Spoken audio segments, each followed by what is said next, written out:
Hello my dear NEET aspirants. तो अभी हम लिक्विड सॉल्यूशन चैप्टर पढ़ रहे थे। ठीक है, तो उसमें हमने सॉल्युबिलिटी पढ़ा। सॉल्युबिलिटी में हमने पढ़ा था solubility of solid in liquid solvent. फिर हमने पढ़ा solubility of gas in liquid solvent. ठीक है, तो उसी को हम जो solubility of gas in liquid solvent है उसी को हेनरी ने दिया था, तो इसको हमने हेनरी लॉ बोला।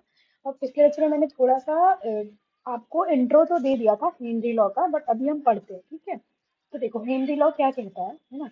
हेनरी लॉ स्टेट दैट, ठीक है, एट अ कांस्टेंट टेम्परेचर, है ना, the solubility of a gas in a liquid is directly proportional to the partial pressure of the gas present in the surface of liquid। देखो इसका क्या मतलब है कि अगर देखो सॉलिबिलिटी बोल रहा है हेनरी लॉ। देखो हेनरी लॉ जो होती है ना, वो solubility of gas in liquid में बात करती है। ठीक है, सॉलिबिलिटी गैस की लिक्विड में, इसी पे बात करता है हेनरी लॉ। ठीक है, अब देखो ये क्या है कि देखो सॉलिबिलिटी, मैंने देखो सॉलिबिलिटी क्या होता है मैंने आपको बताया था पिछली क्लास में कि सॉलिबिलिटी जो होती है उसको हम मोल फ्रैक्शन से रिलेट कर सकते हैं। ठीक है, तो देखो क्या होता है कि जो भी मान लो प्रेशर है, अगर आपने प्रेशर को बढ़ाया, प्रेशर बढ़ाया अगर आपने, जैसे गैस, पानी लिक्विड सॉल्वेंट है उसमें आपने गैस को डाला हुआ है। ठीक है, तो अगर इस पूरे पूरा सिस्टम है इसमें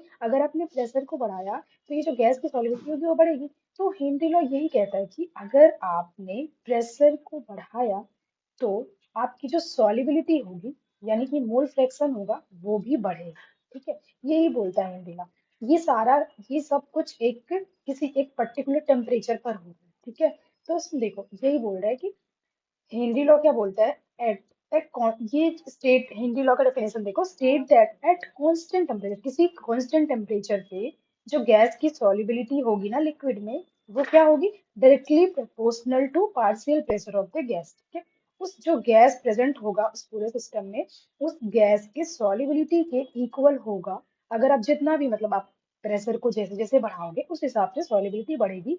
ये सब कुछ एट कांस्टेंट टेम्परेचर पे हो रहा है। ठीक है, तो देखो ये मैंने एक रिलेशन, देखो ये कि अभी देख लिया, तो देखो प्रेशर, गैस का जो प्रेशर है सोल्यूशन में वो क्या होता है। अब देखो ये कहाँ से आया है, पिछले लेक्चर में मैंने बताया था बट अभी मैं यहाँ पर बता देती हूँ। ठीक है, देखो वही लिखा है जो मैंने, pressure of gas is directly proportional to ये मोल फ्रैक्शन और सॉल्युबिलिटी ऑफ गैस, यही है। ठीक है, फिर जब हमने प्रोपोर्शनलिटी कांस्टेंट को हटाएंगे हम ना, तो ये के एच आ जाएगा। ठीक है, के एच ये हेनरी कांस्टेंट होती है। ठीक है, इसकी जगह पे जब हम इक्वल का साइन लगाते हैं तो प्रोपोर्शनलिटी कांस्टेंट आ जाता है, तो ये के एच, ये हेनरी कांस्टेंट है। ठीक है, ये बताया था मैंने, ये हेनरी कांस्टेंट है। अब देखो कई बार ना एग्जाम में ये पूछता है कि हेनरी कांस्टेंट का यूनिट बताओ, हेनरी कांस्टेंट का यूनिट क्या होगा। ठीक है, तो देखो ये इसके यूनिट निकालना है हमें ना। तो देखो पहले सबसे पहले हम देखेंगे कि ये एक्स जो मोल फ्रैक्शन है इसकी क्या यूनिट होगी। तो ये तो यूनिट लेस होता है ना, क्योंकि मोल फ्रैक्शन क्या होता है, मोल फ्रैक्शन मान लो अगर आपको सोल्यूट का निकालना है तो ये number of moles of solute upon में टोटल मोल, तो ये दोनों ही मोल मोल है ना, तो ये कैंसिल हो गया मोल मोल, तो इनका तो कोई यूनिट ही नहीं होगा ना। तो ये इसलिए ये यूनिट लेस है। अब ये यूनिट लेस है तो बचा क्या, ये और ये, तो प्रेशर का जो यूनिट होगा वही इसका यूनिट होगा। ठीक है, तो प्रेशर का यूनिट क्या होता है, एटीएम, तो इसलिए केएच का भी एटीएम हो जाएगा। ठीक है ना, तो जो प्रेशर का यूनिट होता है वही केएच का, हिंदी कांस्टेंट का ही यूनिट होता है। ठीक है, अब देखो ये ये तो हेनरी का मेन इक्वेशन होता है हेनरी लॉ का। ठीक है, अब इससे ये कैसे आया, देखो प्रेशर इज इक्वल टू के एच और x mole fraction of gas, mole fraction की जगह हम ये लिख सकते हैं ना, क्योंकि मोल फ्रैक्शन तो यही होता है number of moles of this gas upon में टोटल मोल, गैस और लिक्विड का मोल। ठीक है, ये हो गया।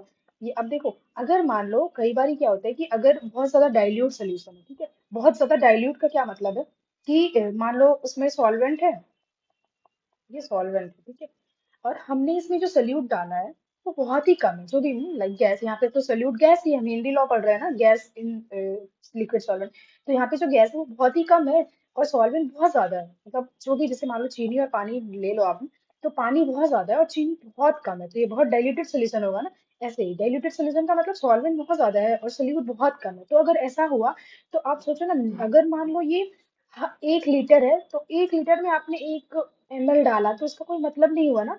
तो हम इसको नेग्लेक्ट कर सकते हैं गैस का, तो जो गैस का मोल होगा अगर डाइल्यूट सोल्यूशन है बहुत ज्यादा, तो फिर हम गैस के जो मोल्स होगा उसको हम नेग्लेक्ट कर देंगे। तो केवल लिक्विड ही बचा। तो देखो जैसे कि सोल्यूशन में क्या क्या था, गैस के मोल्स थे और लिक्विड के मोल्स थे। तो चूंकि ये बहुत कम था, डाइल्यूट सोल्यूशन है, तो हमने इसको नेग्लेक्ट कर दिया, तो केवल लिक्विड का ही बचा। तो वहां पर हम ये फॉर्मूला लगाते हैं, ठीक है।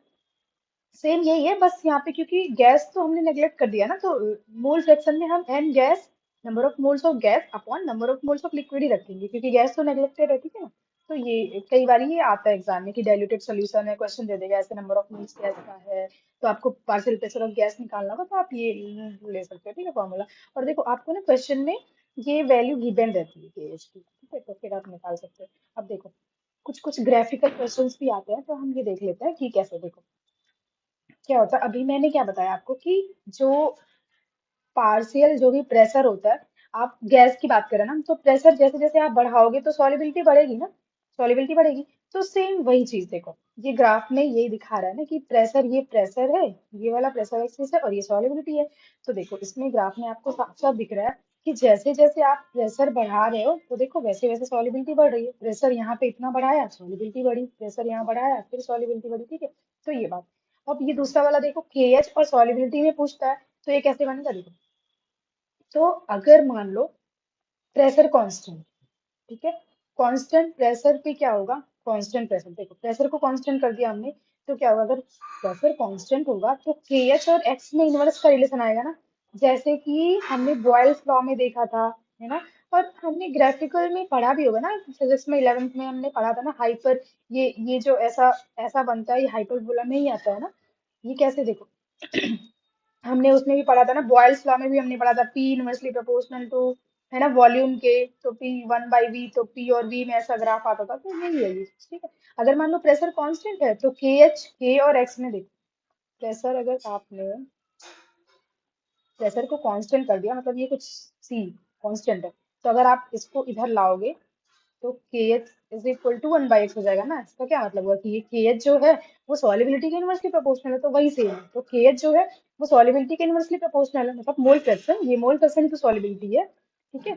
क्योंकि हमने स्टार्टिंग में ही बात करी थी कि सॉलिबिलिटी को हम दो टर्म में डिफाइन करेंगे ना, एक मोल पर लीटर और एक मोल फ्रैक्शन। तो मोल पर लीटर तो लिक्विड वाले केस में मोल पर लीटर, मगर यहाँ पे तो गैस की बात कर रहे हैं ना, तो यहाँ पे सॉलिबिलिटी जो है वो मोल फ्रैक्शन से डिफाइंड है। तो देखो केएच जो है वो इनवर्सली प्रोपोर्शनल है एक्स के, यानी कि मोल फ्रैक्शन के। तो सॉलिबिलिटी के भी इनवर्सली प्रोपोर्शनल है, तो यहाँ से हम ये वाला रिलेशन देखो, यानी कि केएच और सॉलिबिलिटी में ऐसा ग्राफ बनेगा, ठीक है ना, ऐसा ग्राफ बनेगा, ओके। हाँ, अब हम ये वही चीज है, देखो सॉलिबिलिटी ऑफ गैस, अब कंक्लूजन मैंने लिख दिया है कि सॉलिबिलिटी ऑफ गैस लिक्विड में क्या होती है, डायरेक्टली प्रोपोर्शनल प्रेशर क्या होती है और इनवर्सली प्रोपोर्शनल टेम्परेचर क्या होती है। क्यों? क्योंकि ये गैस जो है लिक्विड में जो घुल रहा है, ये तो एक एक्सोथर्मिक प्रोसेस है ना। और एक्सोथर्मिक प्रोसेस में हमने पढ़ा था ली चैटलियर प्रिंसिपल के अकॉर्डिंग, अगर आप टेम्परेचर बढ़ाओगे तो सॉलिबिलिटी घटेगी, है ना। तो वही टेम्परेचर अगर आप बढ़ाओगे तो सॉलिबिलिटी घटेगी, और अगर सॉलिबिलिटी घटेगी तो केएच बढ़ेगा, क्योंकि हमें पता है कि सॉलिबिलिटी और केएच में इनवर्स रिलेशन होता है यहाँ से, ठीक है। तो ये सब ठीक है, ये हो गया। अब देख लेते हैं, देखो हेनरीज लॉ, अभी हमने हेनरी लॉ पढ़ लिया अच्छे से, ये सब हेनरी लॉ ही है, ठीक है। अब हेनरी लॉ की ना कुछ कुछ लिमिटेशंस होती है, अब क्या क्या लिमिटेशंस होती है देखते हैं। देखो, तो सबसे पहली जो लिमिटेशंस है ना हेनरी लॉ की, वो क्या है, देखो वो क्या है कि जो गैस होती है, देखो जो गैस होती है ना, should not undergo any chemical reaction with solvent. जो हमने जैसे जो भी मान लो सॉल्वेंट है ना, उसमें जो भी गैस डाला है, तो वो गैस ना इसमें डिसॉल्व नहीं होनी चाहिए पूरी, सॉल्वेंट मतलब कि सॉल्वेंट में पूरी रिएक्ट करके, रिएक्ट नहीं करनी चाहिए, क्योंकि देखो अगर रिएक्ट कर गई ना तो कोई और चीज बना लिया ना, जैसे मान लो, जैसे हम एक एग्जांपल ही ले लेते हैं। देखो मान लो कि NH3 गैस है, ठीक है, HCl लिक्विड, इसमें हमने NH3 गैस को हमने HCl में डाला, तो ये तो रिएक्ट कर गई, ये रिएक्ट करके मान लो कुछ और बना लिया ना, क्या बना लिया, NH4 प्लस Cl माइनस। तो ये तो अब गैस गैस रही नहीं ना, ये इसमें डिसॉल्व हो गई, केमिकल रिएक्शन करके ये कुछ और बना लिया, ये तो गैस रही नहीं ना। तो हेनरी लॉ यहाँ पे एप्लीकेट, क्या हेनरी लॉ लगेगा ही नहीं ना। हेनरी लॉ क्या बात करता है कि गैस डिसॉल्व इन लिक्विड, तो उस पे हेनरी लॉ काम करता है ना। अभी यहाँ पे हमने NH3 को चेयर में डाला, अब तो वो करके कुछ और बना लिया, सॉल्ट बना लिया, अब तो ये गैस रही नहीं ना, तो यहाँ पे हेनरी लॉ कैसे एप्लीकेबल होगा, है ना।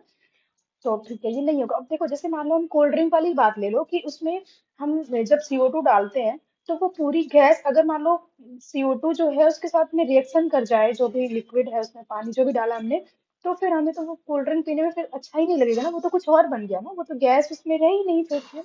तो ये जो भी हम गैसेस जो भी हम लेंगे गैस, वो केमिकल रिएक्शन नहीं करनी चाहिए सॉल्वेंट के साथ, पहला। ठीक है, ये पहला लिमिटेशन है, हिंदी लॉ का पहला लिमिटेशन ये है कि नहीं होती गैस केमिकल रिएक्शन नहीं करती। ठीक है, दूसरा देखो, दूसरा क्या है, gas should not undergo dissociation in solution. जो गैस है, यही सेम बात है ये भी, जो गैस है ना, वो डिसोसिएट नहीं करनी चाहिए। कैसे, देखो जैसे आप इसमें भी ले लो, मान लो HCl गैस को ले लो, कि हमने पानी में डाला, तो ये डिसोसिएट हो गई ना, ये HCl गैस देखो, ये पानी भी H3O प्लस, मान लो H3O प्लस और ये H प्लस और Cl माइनस में ब्रेक हो जाएगा, तो ये Cl माइनस, मतलब ये तो डिसोसिएट हो गई, ये गैस तो डिसोसिएट हो गई ना, डिसोसिएट हो गई तो हेनरी लॉ एप्लीकेबल ही नहीं हुआ ना यहाँ पे। तो इस वजह से जो गैस है वो should not undergo dissociation, solution में डिसोसिएट नहीं होनी चाहिए। तीसरा क्या है, देखो टेम्परेचर बहुत लो नहीं होना चाहिए। ठीक है, हेनरी लॉ मतलब ये तो बोलता है कि एट लो टेम्परेचर, देखो जब जैसे हमने ये पढ़ा था ना एप्लीकेशन में कि जो भी गैसेस होते हैं वो लो टेम्परेचर पे होने चाहिए, मतलब हेनरी लॉ में जो भी गैस डिसॉल्व है वो लो टेम्परेचर पे ही वो होगा, तभी जैसे जैसे टेम्परेचर आप कम करोगे तो सॉल्युबिलिटी ऑफ गैस ज्यादा बढ़ेगी, ये हम जानते हैं, हेनरी लॉ यही बोलता है। मगर आप सोचो कि टेम्परेचर बहुत ज्यादा लो कर दिया आपने, अगर टेम्परेचर बहुत ज्यादा लो कर दिया तो केवल सॉल्वेंट ही सॉल्वेंट बचेगी, हम ऐसा भी नहीं चाहते हैं ना कि केवल सॉल्वेंट ही बचे, है ना। तो इसलिए टेम्परेचर बहुत लो नहीं होना चाहिए। और चौथा क्या है, देखो pressure of the gas is not, हाँ ठीक है, प्रेशर बहुत हाई भी नहीं होना चाहिए। क्यों, अगर आपने प्रेशर बहुत ज्यादा हाई कर दिया तब तो केवल गैस गैस बचेगी, है ना, फिर तो सोल्यूशन रह ही नहीं जाएगा। तो इस वजह से हमें इन सारी बातों का ध्यान रखना है। ठीक है, ये हेनरी लॉ के लिमिटेशन है। तो देखो अभी हमने हेनरी लॉ पढ़ लिया, उसके लिमिटेशंस पढ़ ली। अब ठीक है, अब बाकी अगली क्लास में पढ़ेंगे। तब तक के लिए बाय।